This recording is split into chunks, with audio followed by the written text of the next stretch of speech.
So prioritize always your needs. So eto na nga mga Habibis, allow me to share a piece of advice para naman mas balanse yung buhay mo and mas successful ka.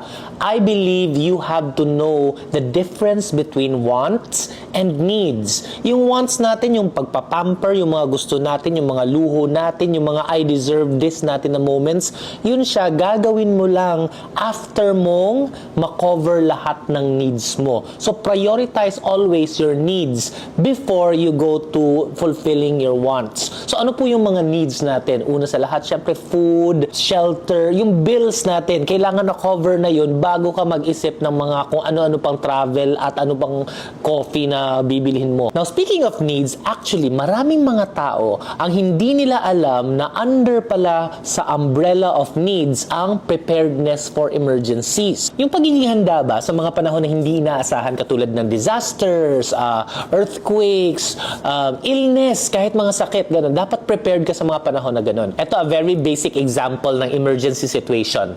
Brownout. Handa ba tayo lagi sa brownout? Usually, marami sa atin, pagdating ng brownout, saka ba lang tayo nagkakandara pa, may kandila ba tayo dito?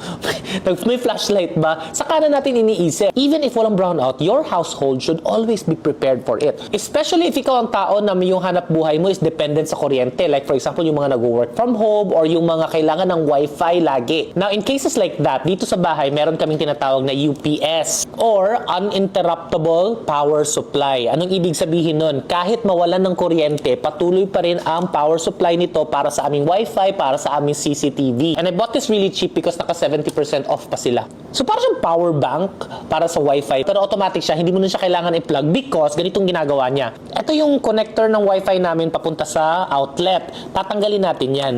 Ang ipapalit natin is yung UPS. So meron din ganung plug yung UPS eh. Yan, i-plug natin ha.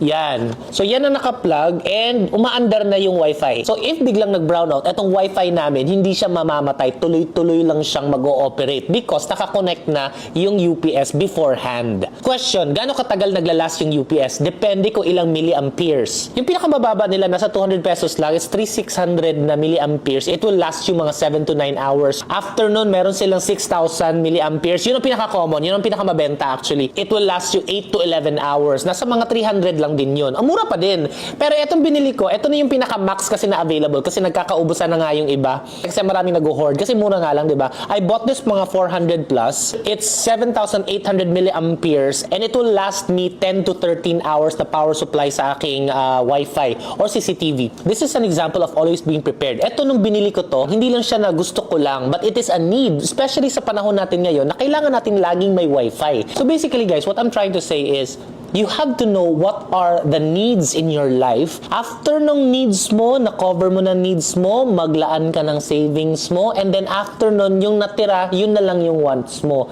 Minsan baliktad ang nangyayari eh. Nauuna yung wants. O ano na? Ano ba yung needs talaga sa buhay mo ngayon?